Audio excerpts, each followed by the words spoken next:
2018 passed out 2-3 years ஒர்க்கே இல்லாம ஒரு சூப்பர் கம்பெனில சாஃப்ட்வேர் டெவலப்பரா பிளேஸ் ஆக முடியுமா அப்படின்னு நினைச்சிட்டு இருக்க உங்க எல்லாருக்காக தான் இந்த வீடியோ. ஸோ நம்ம ஸ்டூடெண்ட்டை பத்தி சொல்லணும் அப்படின்னு பாத்தீங்கன்னா இவங்க வந்து 2018ல பிஇ ட்ரிபிள் முடிச்சிருந்து கொஞ்சம் இயர்ஸாவே ஒர்க் பண்ணாம இருந்து இப்போ சூப்பர் கம்பெனில சாஃப்ட்வேர் டெவலப்பரா பிளேஸ் ஆயிருக்காங்க. அவங்க தான் வந்து பாத்தீங்கன்னா புவியரசி. ஸோ இவங்கள பத்தி சொல்லணும் அப்படின்னா அவங்களே சொல்லுவாங்க. அவங்க பேசுறதை கேட்டு வந்துருங்க. ஹாய் ஃப்ரெண்ட்ஸ், என் நேம் புவியரசி. என்னோட நேட்டிவ் வந்து விழுப்புரம். நான் வந்து 2018ல எலக்ட்ரிக்கல் இன்ஜினியரிங் கம்ப்ளீட் பண்ணேன். நெக்ஸ்ட் வந்து நான் வந்து ஃபர்ஸ்ட் எடுத்தோடனே என்னுடைய கெரியரை கோர் ஃபீல்டில் தான் ஸ்டார்ட் பண்ணேன். இருந்தாலும் அவங்க வந்து ஒரு சாட்டிஸ்ஃபேக்ஷனே இல்லை. எனக்கு இன்ட்ரெஸ்ட்லாம் வந்து வெப் டெவலப்மெண்ட்டில் இருந்துச்சு. அது மாதிரி சர்ச் பண்ணும்போது நான் வந்து சாரோடைய சேனல் வந்து யூடியூப்ல பார்த்தேன். நெக்ஸ்ட் வந்து சாரை மீட் பண்ணேன். ஜாயின் பண்ணி டெவலப்பராக பிளேஸ் ஆகியிருக்கேன். காஷ் இன்ஃபோட்டுக்கு நீங்கள் படிக்க வந்தால் என்ன ஸ்பெஷல்னு கேட்டிங்கன்னா, வாரத்தில் 6 நாளும் நீங்கள் இந்த கம்பெனி ஓனர் கிட்ட படிக்க போறீங்க. அவர் தான் உங்களுக்கு டீச் பண்ண போறாரு. இவரை பற்றி சொல்லணும்னா HCL ஆஸ்திரேலியாவில் ஒர்க் பண்ணவர் 10 இயர்ஸாக மைக்ரோசாஃப்ட் கிட்ட வந்து பார்த்தீங்கன்னா அவார்டு வாங்கின ஒரே தமிழனும் இவர் தான். அமேசான், இன்டெல், IBM அப்படின்னு ஏகப்பட்ட சர்டிஃபிகேஷன் பண்ணி வச்சிருக்காரு.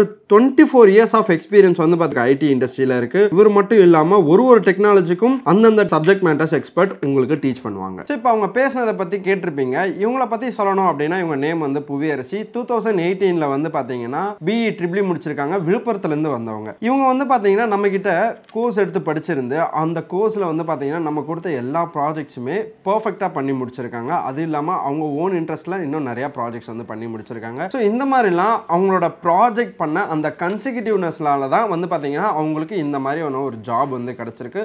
ஸோ யாராலலாம் இந்த மாதிரி நம்ம ஒரு முழு உழைப்பை போடுறோமோ அவங்களுக்கு வந்து கண்டிப்பாக பலன் கிடைக்கும்.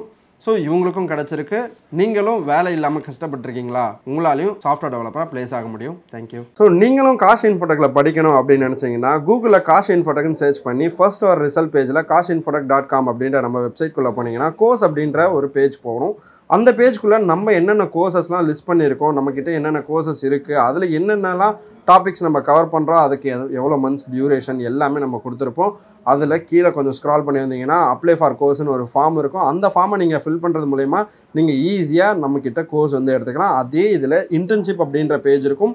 அந்த இன்டர்ன்ஷிப் அப்படின்ற பேஜ்குள்ளே வந்தீங்கன்னா என்னென்ன டிபார்ட்மெண்ட்டுக்கு ஓரியன்டாக இன்டர்ன்ஷிப் இருக்குது, வேறு என்னென்ன MBA இன்டர்ன்ஷிப், ஆர்ட்ஸ் அண்ட் சயின்ஸ்க்கான இன்டர்ன்ஷிப் எல்லாமே நம்ம வந்து ப்ரொவைட் பண்ணிருக்கோம். ஸோ அதில் கிளிக் பண்ணிங்கன்னா அந்த இன்டர்ன்ஷிப் எவ்வளோ டியூரேஷன், அதுக்கு அப்ளை பண்ணுறதுக்கான ஒரு ஃபார்ம் எல்லாமே இருக்கும். நீங்கள் ஈஸியாக இன்டர்ன்ஷிப்பும் அப்ளை பண்ணிக்கலாம். ஸோ அப்படியே கீழே கொஞ்சம் ஸ்க்ரால் பண்ணி பார்த்தீங்கன்னா பிளேஸ் ஸ்டூடெண்ட்ஸோட டீட்டெயில் எல்லாமே இருக்கும். அவங்க என்னென்ன டொமைனில் பிளேஸ் ஆகிருக்காங்க, அவங்க என்ன டெவலப்பராக என்ன இன்ஜினியராக பிளேஸ் ஆகிருக்காங்க அப்படின்ற எல்லா டீட்டெயிலும் கீழே நம்ம கொடுத்துருப்போம். அவங்க என்ன இயர் பாஸ்ட் அவுட், அவங்களோட டெஸ்டிமோனியல்ஸ் எல்லாமே அட்டாச் பண்ணியிருக்கோம். ஜஸ்ட் பாருங்கள். ஓகேவா? என்கிட்ட படிச்சு நேர்மையா வேலைக்கு போன 1000 மாணவர்கள் தான் நீங்க பார்த்துட்டு இருக்கீங்க.